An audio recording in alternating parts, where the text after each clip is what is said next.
What the fuck? It's like croutons in a soup. Don't turn down any opportunity, whether it's a camp, a clinic, because you never know literally who's watching. Make your own decision and stick with them and know they're the right decisions, right? And even if they aren't right, don't regret them. He didn't know creatine existed.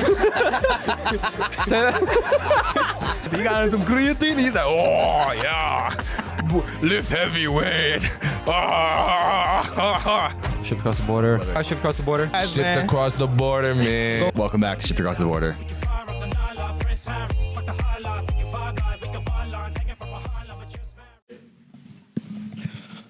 We are rolling. What's up, y'all? Welcome back to Shipped Across the Border. My name is Max, and I'm here with Chris, and today we got on the newest assistant coach of the Elms men's basketball. Elms Blazers. It's really late. It's really late. We got to get this episode out. We got Coach Neilon. Neil was a grad student for the men's basketball team last year. Played a big role. Unfortunately, got hurt in the last game. However, he not only rebounded and now he's back and healthy, but now he's on the coaching staff for this year, finishing out his master's in finance. Yes. And we got a little new setup going on today. We're in the Gaylord Mansion at the intersection of Chicopee and Grant Street. I don't actually know. Is that right? Is that right? Yeah, I think. I don't know, but let us know what you guys think about this new setup. It's kind of a little office vibes, kind of more of like a set than the library than the regular setup. So we'll see how it goes, and let us know in the comments kind of what you guys think about it. Unless you're Danny, Harry, or Jasper, then don't let us know. We get it. We're good. We understand how you guys feel. Mad quiet lately. Yeah, Jasper. Danny Harry's kind of carrying the squad right now. Yeah, real shit. Okay, Neil. Coach Shine. Troll. Coach Shine, talk to me. What kind of, after how last season ended for you, what was going through your mind, and talk to me about what you wanted to do coming back this year, and kind of how you wanted to kind of be a part of the program. First I would say I did have the mindset to coach to begin with, come back and helping coach regardless. Even during the season while you were playing? Even during, yeah. Okay. Even with I had a COVID year. So you had another year of eligibility technically? No. Last year was? Last year was my COVID year. But I was debating on should I use it and help Southall. This was when Southall was supposed to be. I was like, I will come back and help him coach, and he was all for it. So I wasn't. Low-key was not gonna. So it's been in the process. So that was since Southall was coach, I was thinking about it. And that injury sparked that for you? I'm just gonna go for this now. Yeah. I could have low-key fought for another year, but I was like, I'm not doing that. I'm good. I'm tired. I'm over it. I would just spread whatever knowledge I have of ball and see what else I could do with it. But also, my major is sports management, so I was kind of back in my head. I also do want to coach a bit, be athletic director on the side. Okay. So my first degree is sports management. So got that. This is financial planning. This is more thinking future wise. So I'm not doing athletic directing. I think that's more of a side thing, where I can incorporate the two together, which is why I do want to do sports finance, be in the NBA, the NFL, whatever. Just helping athletes with their finance. That's my ultimate goal. So that's dope. What do you think about our squad this year? We got a lot of new guys, but we also, obviously you're a new coach. We're kind of made some changes, and talk to me about kind of the direction you see the program going in. I like it. One, I'm mad that the offense. I wish we ran this last year. I would definitely say this. I wish we ran this last year. I really do like the offense compared to last year. This is that's what I'm more jealous about. Last year was a lot more coming down, call a play. Call a play. This year is more free-flowing decision making. I don't know if we had the personnel that would thrive in an offense like this last year, to be fair. Okay, I can see. I think we had a team that thrived more in structure and needed that discipline and consistency, as opposed to the free-flowing decision making that this year's team, I think, has the potential to excel in. I can see that, but yeah, I could definitely see that. I can see where you're coming from with that one. Also with the team, I like the team. It's they're all gelling. First off, there's no bitterness, there's no nothing. It's obviously I kind of wish it was new people. I wish in practices more. I'll say this now. Yeah, I would be a little bit more competitive because yes, y'all are fighting for spots, but at times it's just not as competitive as it. You think guys are not necessarily cluing into they need to compete for the spot every day? Guys are kind of just like showing up to work. That type and of thing. iron sharpen iron. Like real, like being real. Like you guys are doing a great job right now, getting down to another place and etc. But I think there's that time where like we do get lackadaisical, we do get a little bit comfortable at times, which we can't be. Yeah, we definitely have moments where we So- have some lulls, but I think that we're right now we're experiencing some Yeah, kind of like absolutely. highs and lows. But we also have a lot of guys who are inexperienced, whether it's true freshmen or guys who are coming from reputable programs but maybe didn't receive the playing time that they wanted or even like reps in practice. So it's like learning how to like conduct yourself in a new system and for a new program is a little bit different. One thing I would say though is I feel like because we're just getting started, there hasn't been that many opportunities to compete as well, to be fair. Yeah. But I think that the times that we're going up and down are competitive, energy's high. And also like guys are like processing, like learning. Absolutely. So it's like you gotta like know what you're doing before you can like compete at it type of thing. Yeah, I do agree with that because like, y'all are a brand new team. Yeah.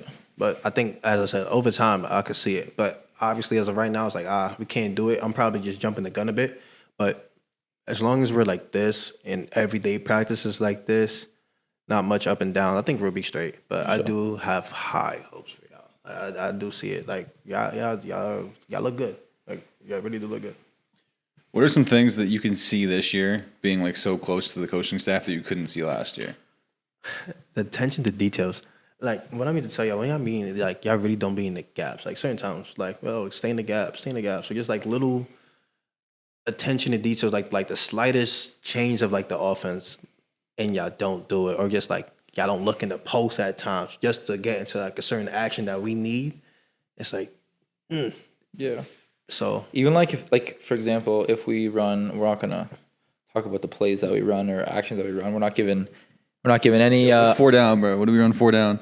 yeah, we're not giving any unfair or any competitive advantage to anyone that we're playing if they come across this. But for example, like on a handoff, on anything, if it's not done in the right spot, then it severely limits what can happen after that, and like slips or coming off or screens, like it really limits that, and like that being 2 or 3 steps over in one way or the other, like completely changes how that action can be played and the options out of that. and I'm gonna add to this, I also see different personalities. So there's certain times there's certain things I could say to certain people that I can't say to the next person. So like as a coach, I'm just like, okay, I could probably be as blunt and as honest with you, but I can't be as blunt and honest with you. So it's like just little things. Like as a player, I probably wouldn't care. I'll tell you how I tell him, and you're just gonna like, because I'm a player. Like I'm a player, and then you're just gonna like okay, cool. It's coming from like as a peer. From a coaching, you probably feel away like, oh, he has vendetta against me or something like that. But yeah, I just took a different route with it too. So Yeah. It's also weird, like, and I mean this in the most respectful way possible, but like new guys coming in, we have 8 new guys. Yeah. Like they're like, you're Coach Neil, like you're the assistant coach. Like they don't know you as like a teammate. They never had that like teammate relationship with you as like some of the returning guys do. And obviously like we respect you a lot as a person and as a coach, so that doesn't like change in how we communicate with you. But it's just like funny to think like, oh, whatever, and oh yeah, and Coach Neil, and then let's just like get a little chuckle like. I think the funniest one is Dan, if you ask me. Yeah. Dan has his moments where after practice he said, okay, when practice is done, we're friends. Like when we're in practice, yeah, that's Coach Neil. So Dan is like the funniest one out of everyone. That's funny, yeah, because it is a unique position to be in, like. And I can even, and you were also in a similar position to me as like being an RA. So like one year you're living, like I'm living with Chris, and the next year like I'm his RA, and like he didn't do any dumb shit to make me have to write him up, but That like you know of. that I know, That of. you know of. But there are like the boundaries and the type of relationship like kind of evolves when, for example, you're now in a different position than you were originally, and we were teammates for 2 years, and then now, so that's like that's a whole JUCO career. It really low key. That's a long ass time. And we out of here too. That's a great. Yeah, and we this are all 3. How much longer do you have?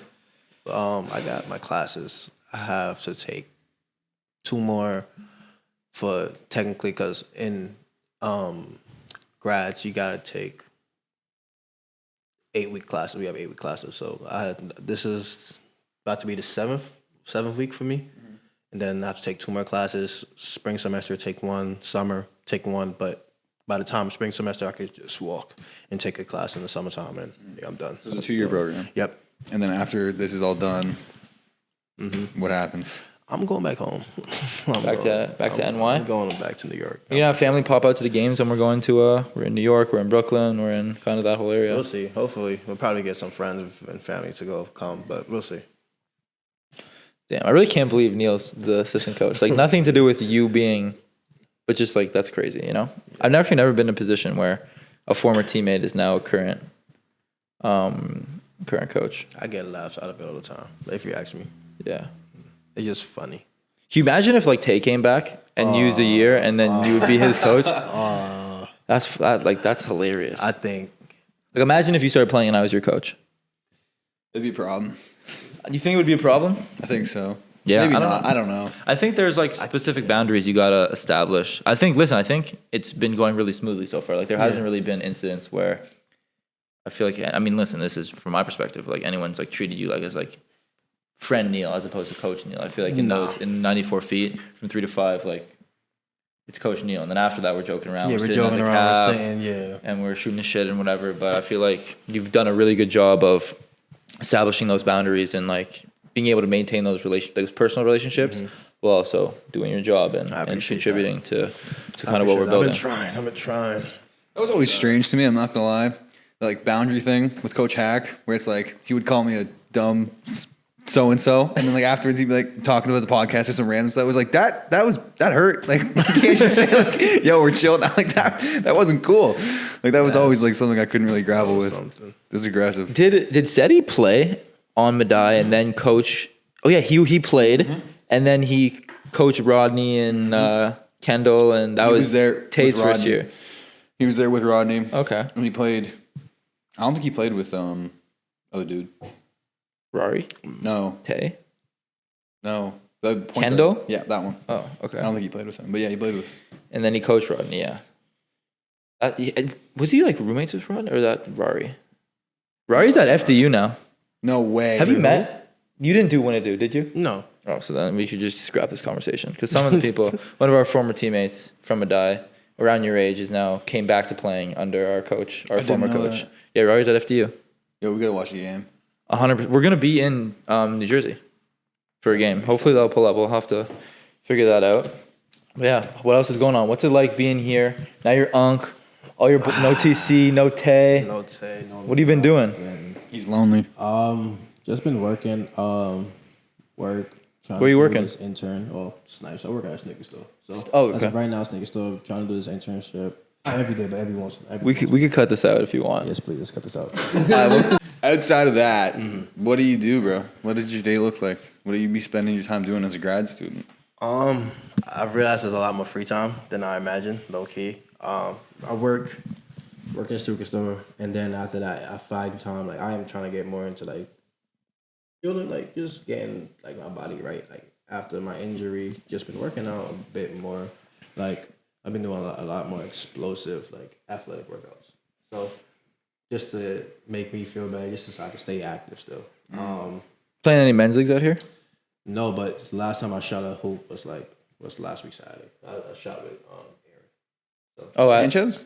yeah, Aaron Here? Sanchez. Yeah, not here. At At the court. yeah. I'm supposed to have. Yeah. Because he's still around, right? Yeah, he still goes there. What else have I been doing? Learning the plays, like just like y'all. This is brand new to me. I have any one of the questions I have to learn from the plays. I just ask pitch, same as y'all. You be hanging with Coach Wrights outside of practice? Last year we did hang, but no, we haven't. We're gonna hang. I'm not gonna. Shout out Coach Rice. We had Coach Rice on the pod. Oh yeah, we definitely had Coach Rice on the pod. We're gonna hang. We didn't have Coach Kareem. Maybe one day we'll be lucky enough to have Coach Reem on the pod. he's Every not- day, I'm not gonna lie, we have the best practices when he's there. He's still here? Yeah, I haven't seen him once. I actually didn't know. yeah, he is. I wouldn't. Yesterday wasn't really. There was high energy. That's what I mean. It was. There were some high energy moments, But and y'all had your ups and downs during that practice. yeah, I mean, there's a lot of guys. But y'all are doing good. We got just like a group of young guys. A lot of guys are young. Like I'm the oldest person on the team this year, and I'm 22. What? I'm the oldest person on the team. No, technically. No. I'm the oldest person on the team. Hold up. Are you older than Drew? Yeah. Drew's also 22. Drew's the second oldest person on the team. Oh wow. Bro, last year, the oldest is person so on our team was weird. 27. Before that, the oldest person on the team was Jake, who was like 28. Yeah, it was. We had you. How old are you now? I'm 24. So last year, you at the end of the season, you were 24. Tay was 24. Aaron 26. Yeah. He was older than me. Tajay was older than me. Yeah. Who else did we had? We had Addy was older than He me. was older. I'm the oldest person. So we have a very young team. Yes. Because I'm like a true senior. And like we got like Jamie, who's born in 2007, who probably first chapter of Fortnite was chapter 3. Yes. So the conversations we have at the lunch table where they like talk about stuff. We were talking with Jamie and Jaden about how old they were during COVID, and like, Jamie was like 7. dude, they were like 2nd, 3rd, 4th, 5th grade. Yes. Like I was a No, they weren't. They were like 7th maybe. they, I was they in were grade young, 10. and I was They was in middle Junior school, in I high believe. school. Yeah. I think they was like, in like bro, middle school. that's mind boggling. Yeah, it's on. I went from being like always, even last year, like I'm still considered like a young guy, like and part of a young guy, whatever. Now I'm literally the oldest person on That the team. happened fast, very fast. Very fast, very fast. And I mean, I think it's good. I think we're moving into a new era of Elms basketball, a new age. We got a lot of guys, young guys who are super talented with so much potential, who like have a lot of drive and who want to get better and learn. I think the program's gonna keep growing and growing and growing. I do definitely see that. Also, I do love the fact that like, how do I say this? That the older guys, y'all are really like y'all are doing a great job leader, like doing your big one. Yeah, shout out RJ. RJ just got named captain. I don't know if I told you that. It took this man 3 years. 4 years. 4 years. It took this man 4 years to be captain. God, I'm happy for him that he. Shout out RJ. Shout out RJ. And yeah, no, I agree with you. I think a lot of the older guys trying to show the new guys, because honestly, like, I think last year a lot of the guys who are still here from last year's team, like, really took a lot of pride, and me myself included, like in what we were able to do and how we were able to turn around and like be the first team to make the playoffs and yada yada and everything that we were able to accomplish in the second half of the season last year, and kind of like how we were able to really build a solid foundation of habits, including discipline, time management, all these things. And now we have a group of new young guys who are coming from different situations or coming out of high school, and kind of, I think a lot of the guys, me, Adam, RJ, JC, Aiden, like, are really making it a point to like show the guys like how we do things, because we really, what we built, we like value a lot, because we know what like me, RJ, JC, like we know what it was like to be a bad team with little accountability, little discipline, not fun showing up every day. And we also know what it's like to be on a team where there's accountability, where there's discipline, winning games, feeling good, like achieving things. And like that obviously is night and day in terms of like what it's like waking up in the morning to go and clock into work, you know? And so I feel like me and all the guys, like we really guard what we've built like with our life. And so we're trying to like bring these new guys into what we've built through coach, through the coaching staff, and through all of us, through like, because bro, there were days where we were 0-11, like, dude, we might not win a game. We might go 0-0. And then we saw. And we turned it around. Oh man, we turned that. And we turned it around. And so like now we have that foundation, and just bringing those new guys into that foundation and showing them how we do things, whether it's from how we warm up to how we show up for things off the court to how we show up to practice every day, how we stretch. Like we're really taking pride in the little things to kind of help carry that foundation and bring it to the kind of like the next generation of Elms basketball. Because at the end of the day, like when me, JC, RJ were gone, like there was like 13 guys coming back who are all within their first or second years of eligibility. So like the core from this year is not going to be the same as the core going forward. So a lot of guys are going to have to step up, but hopefully we'll do a good job in carrying over those habits to the next generation. I think, as of right now, I think Elms is in good hands. If you ask me, I love Pish, the way how he coaches, the way how he like to pronounce certain things. So he lets everyone be accountable. Southfield being HD, I think that's great. I agree. He really is like the most like down to earth person besides basketball. He has a great basketball head, even though like we nag about like certain things that like they don't like about Southfield, but Southfield is really no ball. Like if you have a conversation, he knows basketball. For sure. Also, we got to reflect about last year. Just got to reflect. I can't comprehend last year. Like about the Mitchell game, or like just the whole seat thing in general? Let's save the Mitchell game for last. Okay. we have to say that for last. I'll say I don't even want to talk about it. So if you bring it up, then I'm going to talk about it. But I'm not going to bring it up again. I'm not gonna lie, I got to talk about it. Like I have to. But last year, terrible. We really compared to last year, I really thought we was gonna have more of a better start. I did not see 0-11 at all. Shit happens. I did not see it. I thought the offense was clicking a bit too. I love the Princeton offense, but then we had to like drift away from it because it wasn't working. In my eyes, I think it was working. I was scoring. I was scoring in the offense. You were hooping. I'm not gonna lie. I like Princeton. I hooping, but I felt like low key times like I wasn't hooping to like what I could have done. But people did tell me like that last year was my best year. For sure. Yeah, like last year was like by far. But I think I could have done better. That's just me being. I think that's just me being like the competitive person I am. That's fair. know. But what the one game I could say, well, 3 games that kind of pissed me off the most. The second one, our second loss, I was damn near about to cry because we got blown out At by Plymouth. Oh my God. goodness. That's the green and black jerseys? Yeah. And they pressed you the whole time? Yeah. That was a tough watch. That's a very tough watch. Did score my first college bucket though. He did. I was damn near about to in tears because I was so mad because like we shouldn't have never like been that much of a lead. They weren't that better than us. Even though yes, granted, second game, new coach, but still though it shouldn't have never gone. I don't know how much we lost by, but Enough. But It was pretty early too, wasn't it? Like you were down like 15-0 or something. Oh, it was bad. It was really bad. quick. It was bad from start to It finish. was nothing but they caught the ball fast break every time. I was like, yo, are we not getting back? We had so much turnovers. It was rough. Let's move on from this. But what was another bad one? Curry. Oh yeah, we lost my game winner. That was that lanky dude that came down and hit that. Curry. Yeah. Dude, there was some rough moments, Really bro. But rough. it's like not every team handles adversity. Mm-hmm. Well, Like what did you we're learn? able to be turned around. What did you learn from those moments? Ask the coach what he learned from those moments. He's guessed. What I learned? Yeah, from the first Plymouth loss that you said you really didn't Like like. from to first half of court. the season to turning it around. What did you learn? Ego's a big thing. Ego's really a big thing. Even I do like me personally. I do like having people around me with ego stuff personally, but I think it has to be controlled within the offense, within certain things. Like, okay, I'm gonna use my ego. He's not getting the rebound over me. He's not about to score on me. He's not about to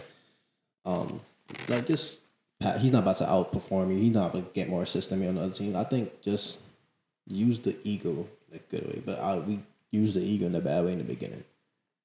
Turns out like certain people, sadly enough, we had to like be gone, but it was kind of messed up though. I think if we still had those guys, we probably succeed even more. Personally, those are my guys. So, but it happened. But other than that, it just switched. I think we all just bought in like quick, and then every guy just knew their role. Our first win was against Jabil. And it was And they blew us the fuck out the year before. Oh my goodness, they blew us out last year, and then we just locked in. Like people just started clicking. What was another big game for us besides that one? Regis Was big on the road to secure the playoffs. I think a big thing with our squad is like last year was like roles were so defined. Yes, and like everyone was like for example, throw me in, I'm gonna come in, I'm gonna shoot a couple shots and play has my heart out, and then I'm come out and I might come in again, shoot a couple shots, but it's like, you know, and everyone bought into their role. Dan gets in, gets right to the line instantly. right to the line always. Adam gets in, boxes the fuck out, gets 5 boards, 5 points every game, 2 buckets and a free throw every game. And that pump fake is coming. And that pump fake, immediately. little, coming. yeah. Even though he's And- never gonna shoot it, but he's gonna pump fake. Like you got guys like, and everyone really bought into their role for the betterment of the team. Like talking about like, what does coach say? I'm blanking, but something about like putting the team first. Yeah. And just like putting your ego aside. Speaking I'm of doing which, the best for the team. I'm gonna add on. I quit my job last year because it was just one. It was too far. It was like close. Fast. Yeah, I had to quit. Like I had to. Like I was like, damn. Like I'm going all the way to Hartford. I can't make it to practice. I can't make it to some of the games. I said, yeah, I gotta go. So I quit. So I just bought into it, which low key benefited me. So I'm happy with it. And my worst game that I kind of don't want to talk about, but Mitchell playoff game. I'm gonna say this right in the beginning of the game. I didn't think I was gonna start because I think JC was rolling. JC had a couple of good games here and there. I was expecting JC to start, but I think coach changed his mind last second. He was like, we're gonna go big. So as soon as I heard that, I was like, okay, I know I'm starting. Warm-ups felt great. That's the worst thing about injuries. You feel great making all my shots. Yeah. Oh Lord, you feel great. I feel like you make a ton of shots. I made the first bucket. The second bucket, I believe, I know it's back in my head. I airballed. I was like, okay, cool. I know what to do next time. Drew drove in for a layup. I should have dunked it, low key, because I was that high. I got undercut by 32. My butt was damn near on his head. Fell hard. That was rough. I for the last game as like a senior grad student, that was terrible. Like to be out and to watch y'all play, I was like, damn, I couldn't help at all. But it was great. Yeah, I watched y'all play. I played y'all hard out. But I was pissed, man. I had them tears everywhere. I ain't gonna lie, that was the most I've seen a group of men cry. Because dude, it was like, bro, that whole year was so emotional. That year was so emotional. So emotional. And I don't know. I think once it was just kind of like over, I don't like. My dad was here and he was watching the game, and we went out, and I was like crying. I was like, dude, like that whole year, like everything, it just felt like the first part of the year felt like hell. And then I'm in and out of the rotation, and I'm like anxiety's high because I know come in, if I make one shot or I miss one shot, that could be the difference in 10 minutes of playing time. Are we playing the next game or not? And like there's a lot of anxiety and obviously like pressure because I was also the first year I was actually like contributing in college basketball, and there was just like anxiety was high all year, pressure was high all year. There were emotions were up and down. And after I'm crying, I'm like, dude, that was the best year of basketball of my life. like that was literally, I would not, I wish I could go back and start again from the beginning, from being 0-11, go through all those emotions again, because I feel like the ups and downs is like what made like us getting into the playoffs and everything like so special. And I was like, dude, that was like, and I had some seasons where I was a lot more productive than last season, like in high school and whatever.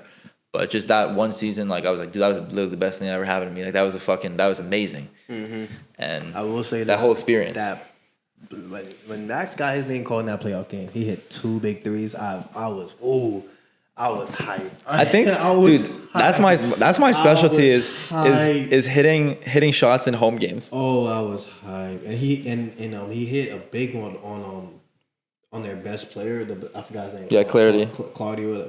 He hit a big one over him. I was like, boom. He was looking at the bench and said, boom. It was a big shot. But I do, to this day, I 100%. If I never got hurt, we would have won. I agree. Like, we would have definitely won. We literally lost on offensive rebound. Like, we would have won. I agree. And I tried so hard to not, to fight through it. Like, I played. Yeah, you weren't fighting through that one, bro. I played. What was your official injury?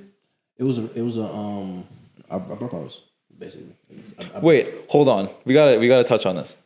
The day you got your cast off, or like maybe a week later, we had the finals of the men's league. Yeah. And we were down. We like everybody went home for whatever reason. This is like after exams. Like I wasn't even gonna play. I came to watch. Halfway through, JC rolled his ankle. I was literally playing in ankle socks, JC shoes that had no grip and were 3 sizes too big, and pajama pants. Yep.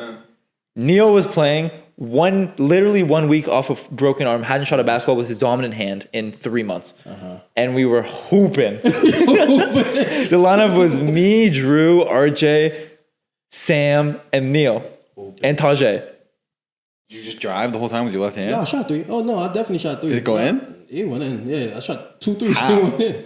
I think that's just a High school line. High school line, yeah, and muscle memory too, but also definitely high school line. That was crazy. That was probably a good way to come back and just get your final hoop with the boys. We got a little medal going.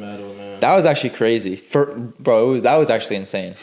That was actually one of the, I've had moments like that before, but like a really defining moment of realizing like there's levels to this. Like it doesn't matter how in shambles our squad is. As like college basketball guys, like we're gonna be miles ahead of non-college basketball guys in 5-on-5 setting. You know what I'm saying? And we I have another handle question. business. Yeah. I want to hear y'all point of view on the bench side of it, and even the crowd side of it. I don't know if he was there. How I seen the video. How like damn, like I was on the floor like and during the injury I was like damn, or just like even just I think I always try and like be really optimistic when someone gets hurt. Like my first thought is that they got scared. So like they fell and made a loud sound and like their life flashed before their eyes and like they got and that's where the like the crying and everything comes from is like they got scared. I feel like more often than not that is the case. And I really try my hardest to like be optimistic and think that's what happened. So that's where it's kind of, but then it's like, fuck. I'm pretty sure you were playing well. You just blocked a shot, I think. I think that was fuck. I was sitting with Ben, and like as soon as you went down, Ben like grabbed me and he was like, no. And like I thought you were gonna be fine. Because every time someone gets injured, I never think it's like same as you. Like I think, oh my god, he's gonna get it wrapped up, he's gonna be back out in like 2 minutes. And then like he went to the person and it was like back and forth, and the trainer was running back and forth. Yeah, Nick is a W man. He let me play a whole 7 minutes on a broken wrist. I caught a rebound. I shot a 3. Never shot that 3 on a broken wrist. Yeah. and then after a while, you just went numb. I was like, oh, I can't feel my arm. Yeah, but as soon as that happened, like Ben low-key knew it was raps, but then like as soon as we realized, because like the crowd, you have no idea what's going on. Like you don't know that he can't play this last game, whatever, all that stuff. And like as soon as Ben realized that, like I don't think he teared up, but he was like on the verge. Like he was really, really, really sad. Yeah. Yeah, awesome. I got a question kind of in a little bit of a different different path. What's it like being around Pish in a different, like and seeing him in a different light? Like, is there anything that you've kind of like picked up? Pish is funny. On Pish is very funny. Like y'all, I mean y'all always kind of do that. Pish is funny. Like he's really like, I'm not saying shot at best, but like he's like, hey, like I'm a cool dude. He's a cool person. Like he's cool to talk to. For sure. He definitely knows like his ball. Like we just be chatting about anything. Like there's a certain time, someone got banged on the practice. He's like, yo, what happened on that side of the floor? Yeah, he just wanted to know. He said he dunked it on him. He did. It was a hard. Like, he just it's funny. It's just like like this man was my coach, and it's just okay. It's just a funny like always. Obviously, Trav is always Trav. Yeah, but seeing Pish like that. That's kind of his role on the team, though. Is like Coach Rice's role is like being the big brother. So I feel like that doesn't really change whether he's like the assistant coach, like big on the court or off the coach. Like he's Unc. I'm the brother. I low key. Nah, he's big bro. Coach Reem's Unc. Coach Reem is definitely Unc. Coach Reem definitely. Shout out Coach Reem. Facts. What do you got? I was gonna talk about bodybuilding ish, sort of. Because like, let's talk. do you want to get jacked or do you want to get, like you said you want to get explosive, but like usually what ends up happening, and this is like I've seen this happen with at least like 10 people at this point, where like you finish your basketball career and then you start to dabble, and then all of a sudden like a few years later you're just a full blown bodybuilder. Is that gonna happen or? Because I'm holding out hope that you'll join the dark side. I can't see it right now because like damn, if I get jacked, I feel like I'm gonna lose all my like athleticism. Personally, Do you need athleticism? And I feel like what I mean by athleticism, I mean like. Well, first of all, do you have any hopes to play basketball competitively again, like pro, semi-pro, or anything like that? Do you think that's in the cards for you? We'll see. I'm not really. Like, are you like, for example, a guy like Aaron, shout out Aaron, is like I'm seeking that. Like, yeah, he wants to camps. He's still working out every day. Like, is that kind of? I'm not seeking it, but I'm definitely like I think in New York it's really a scene like with like people playing like. You could definitely hop in a Brody League. That's what I want to do. I'll hop in a Brody League, but it's definitely like a scenes like New York really has like, especially in the summertime, it's like a real movement of like outside ball. Like you go to Gersh and there's all these leagues and there's leagues with money. I'm like, I want to join it, and I believe I could join it. And there's people playing pros, there's people D1, people everything. I know I could play in this thing. So maybe not like a professional thing, like in Lithuania or something, but still like competitive. Yes, so the athleticism would definitely help you. Absolutely. Okay. But I know after a few years I'll probably join the dark side. I'll definitely, but not right now. No, I'm doing all my athletic little things here and there. I got to. Yes, I didn't lose much. There wasn't much athleticism to begin with, so gaining 20 pounds of muscle was just more. It's just I can bump people harder. That's all it was, which is fun. I mean, right now it's going good though. I do like. I think the eating thing, like as I said, like that's kind of difficult a bit. You still tracking? Of course, I'm definitely tracking. I've been tracking. You've been tracking for the. You bought Macrofactor. Yeah, but he's locked. Yeah, I'm locked in. You've been taking pictures and shit. Yeah, he's got the scale. He's locked. He's been locked since last year. You've been putting food on the scale even at home. Yeah. No. Summertime was terrible. Like, I couldn't. It's always how it goes. Yeah. But like last year he bought a scale, and then like No, this year, I remember at school. and then this year he bought like he was at the table with me, and he bought Macrofactor like right there. Really? Yeah. Bought it. I had to. I was like, yeah, let me lock in. And then I just been going into the gyms when like the weight room, I should say. When y'all not there, I just been doing like workouts. Like there's this dude on TikTok I follow. Like he's really athletic. Like and he's like jacked. Like you can see him like, oh, he has a pure athletic build. Like he could like, I want to be able to like probably roam around. Like okay, he looks like an athlete and he looks like he's in top shape. Like you wouldn't really, not mess with him. Like you're like, oh shoot, like he's a problem. But He could definitely beat me in a sprint. yeah, like he could definitely give me a buck or two. Like he's really athletic. That's just the goal for me. That's really I it. got a question for you. Talk to me about peptides. I've seen on TikTok this guy like talking about peptides and how everybody over 30 should be like taking peptides. And what's the difference between that and steroids? What even is that? Talking about This what is is going to really peptide? stretch the boundaries of is my Peptide? knowledge. He's gonna explain to us. Well, I don't really know.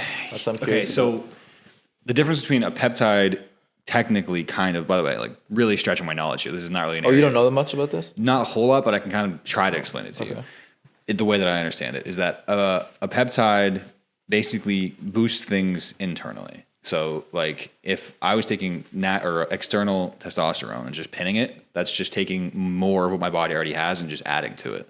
So I'm not boosting my androgen receptors to make more testosterone inside of my body.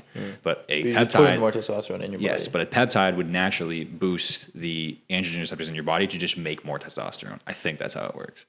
So it's basically the ideal behind it is that you would get all the benefits of steroids without the side effects, which given the current state of like pharmacological advancements, that's probably going to be the case in like 20 years. Like I told you about the GLP-1 agonists and stuff like that. What is that? The GLP-1 agonists, Ozempic, to basically just turn off your hunger hormones and just make you eat less. Those already have like significantly less side effects than the first strand of them that came out, and now you have things like retatrutide and all these things coming out that eventually you're going to have this choice where it's like you could stay natty and just try and gain all this muscle naturally and get lean and do all this stuff and do the hard work, or you could just press the lever and get jacked and lean. Superhuman. And so like the choice to be fat or in shape is going to be just click of a button. Really? That's going to happen That's at some crazy. point. Probably. So peptide is the ideal behind it is it's supposed to be all the benefits of steroids with none of the side effects. So it's safer than steroids. Yes, it's supposed to be. That's crazy. You pin it. You pen. Most of them. The only one that you can take orally is, you can take all of them orally, but the one that you can take that's naturally effective orally is, I'm spacing. There's one that people take, especially for injuries, that you can inject right into the area, and that's one that I've actually debated taking, just in general, because it's like really good for gut health, and just taking it for general injury prevention is really nice. Orally. You would be taking it orally because it's You also said good. you've been taking No, I thought about taking it, but I haven't Are done you it. gonna pin it or are you gonna take it orally? I would have taken it orally. I don't think I'd ever. I hate needles. Like I absolutely hate too. needles, so it's just a problem. Do you feel like people like certain? I say certain people like okay, and you're really into bodybuilding. You don't feel like people like oh he took the easy way out of it. People are already debating that right now. Okay. Like, so people think steroids are cheating, which you get down this rabbit hole of defining like what it means to be a cheater. Like, so if he's still training hard and he's tracking everything and he's training 5 days a week and sleeping well and doing all this stuff, he's doing exactly what you're doing. He's just seeing more results. So it's like, is it really cheating? And also he's putting his health at risk every single day. And the odds are if he's doing that, he's probably not making money because like a super slim percentage of bodybuilders actually make money off the sport. Okay. So Is that what you're looking to do? me? Like make money? Probably not. I'd say more people like make content out of like Yeah, that. that's where you end up getting it. But even that is like, it's just super competitive because you have so many people. It's the most oversaturated market, I think, in. because everybody has access to it. As soon as Sam Sulek hit it, like every 12-year-old was like, I I want to do haven't seen that. any Sam Sulek content recently. Lately. But like when he really Is he blew still up. kicking? when he Oh, first yeah. came, yeah. But when he really first blew, like I think that's what kickstarted like the whole gym culture thing again, where everyone just recorded unedited just footage of their lives, just slamming chicken breasts, doing all that stuff. And there's like hundreds of them. I see them on YouTube all the time. They have like 50 views. It's definitely hard. Like it's a hard space to get into right now because it's so oversaturated. I say this as somebody who has a podcast where there's like thousands and thousands and thousands being created a day. Unless you start just absolutely saying obscenely racist things. That seems to be that's what Me and Nick Fuentes. Yeah. Also, okay, I have another question. There is a troll in your comments. Whoa. You know who it is. Yeah. I don't know who it is. He's your boy. You think it's him. I don't think it's him. But from outside, how does that make y'all feel? I think it's funny. I think Okay. he didn't comment on Aiden Dunlap's video for like 2 days, and I was like telling Chris, I'm like, yo, I've gotten so used to looking at the comments and laughing that I like miss it. So I'm just gonna comment hate on our own post. I miss the, what do you call it? first? I miss the adrenaline of like, yo, Chris, he just commented whatever, laughing. I said I'm just gonna do it myself. And he's not gonna do it. At first, like, I don't know what episode it started, but when it first started, me and him were just like, what? And we just like ignored it for It's also like really. Okay. So like at first, it's like one of those things like, you know, when you get like really weird comments online, I'm sure you've gotten like maybe on your Instagram post or spam or something, like it's just random. So you're just like, oh, whatever. You just ignore it. Then it kept happening. And then the comments progressively got either More personal or more harsh. So it just kept going and going. So like eventually we started paying attention to it probably like 3 months in, and then we kept posting. And then it got to a point where it was like, yeah, I wonder what Danny Harry's going to comment this week. And then he said that he wanted us to call him out in the podcast. And then we called him out. And so now we've got like a suspect list, which probably isn't even close to the real thing. We're probably way off. We've done like weirdly extensive research trying to figure out. We've tried some stuff to try and figure out. That's honestly not proud of. We tried it. We're getting, just know we're on to you. We're getting close. The thing that I find hilarious about this is that we think he slipped up because he used my middle name. Do you know what my middle name is? No. There's probably like 10, 15, maybe 20 people on this planet that would use my middle name in any context, especially like a friendly context. Especially with the word daddy at the end.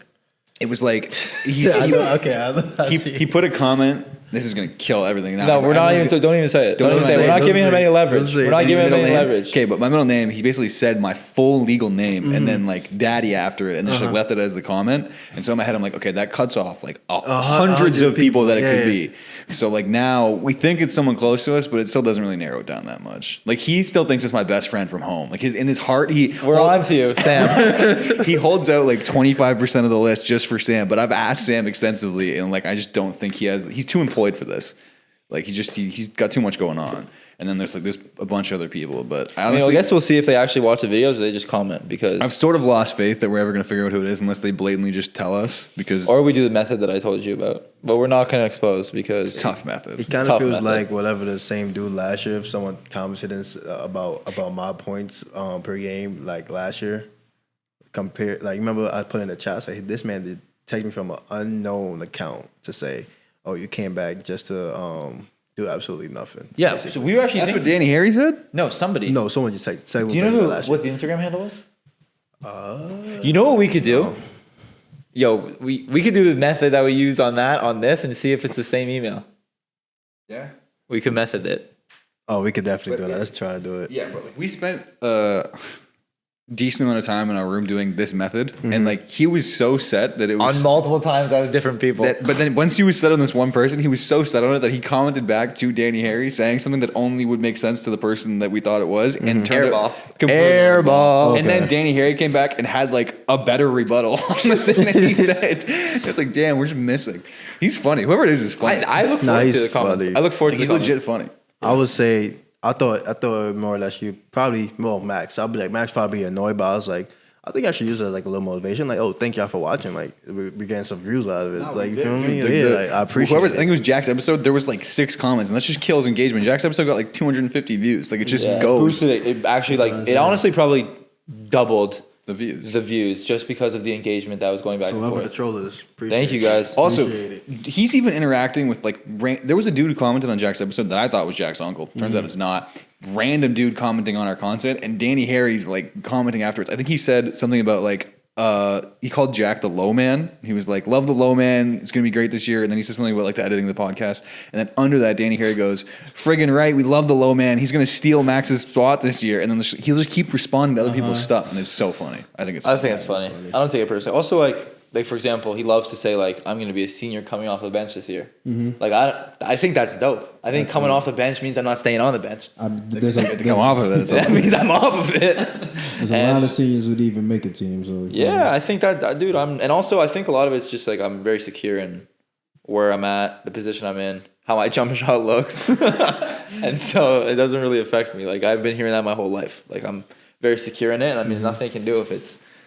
You got to take it out from under the rim, and then there's nothing you can really do about it, other than comment hate on my social media. You got anything else you want to talk about, or we could wrap it up? How long has it been? 45? 45. I was gonna say that he actually spurred, like Danny Harry said something in one of the things. He said that I've like accomplished nothing in basketball, and I was like spurring on that, and I realized on Monday I will have played in a total of 1 college golf games and 0 college basketball games, How does that make and I you am a feel? way better basketball player than I'm a golfer, like significantly better Higher barrier to entry. for this school. Basketball is a lot in general. Basketball is so much more like it's so much harder to make a basketball college roster than it is a golf college roster. just Yeah, I because guess of that is the true because the barrier to entry- saturation of basketball. the price tag, the ritziness of it all. Like, there's just so many things, and it's just so hard. Like, Yeah. it's just ridiculously hard. So, Yeah. I just thought that was funny. Yeah. Listen, bro. Imagine if you told grade 12 Chris Beeman, or I guess Madai, like freshman year Madai Chris Beeman, that he will he will end up being a college golfer. That would have been weird.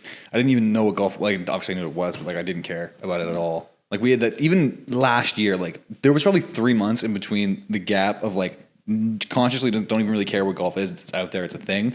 To like literal everyday obsession. I'm going to drive myself towards this thing. Like, we did Connor Tobin's episode, and he was talking about using the golf team. I was like, yeah, that's cool. But like, I was somewhat interested, but I didn't really care. That's the beginning. That was 2 years ago.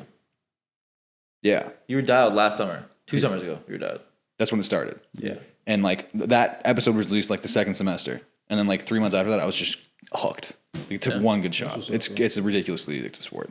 Yeah. Well, I think we could wrap it. I mean, we don't even need to ask him. We asked him What's already one piece 3 of advice times. you'd give your freshman year self? Yeah, what's one piece of advice you give to a freshman? A freshman. On any college basketball team anywhere. Okay, cool. Now as a coach. As a coach now, as I think about it, focus on one thing and make that one thing be the main thing. All the little things come as you gain experience, but if you focus on the main thing that certain college coaches or pro players even look at, they look at one thing that you do best, so that we can have you out there on the floor. So that's one thing I would say. Also keep grinding, keep going for it, man.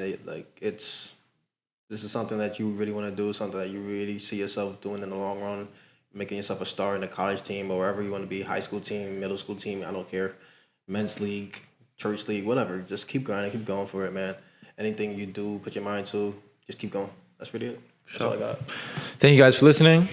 Follow us on Instagram at SATB_pod, TikTok. We'll get to eventually. And yeah, like, comment, subscribe, share, send to your mom, grandma, uncle, aunt. And yeah, Chris is going to play in his first college golf tournament, and we'll let you know how Chris does, if he does or not break the worst score ever shot by an Elms golfer. Which is 140. We'll let and you if we're being know. totally honest, right now I'd like to believe that that's not possible. Chris's line is 139.5, and we'll let you know. Let us know in the comments if you're taking Chris for above or below 139.5. We know what Danny Harry's going to say. He's taking the over. So I'm joking. Thank you guys for listening. That's wraps on episode 143. Yes, sir.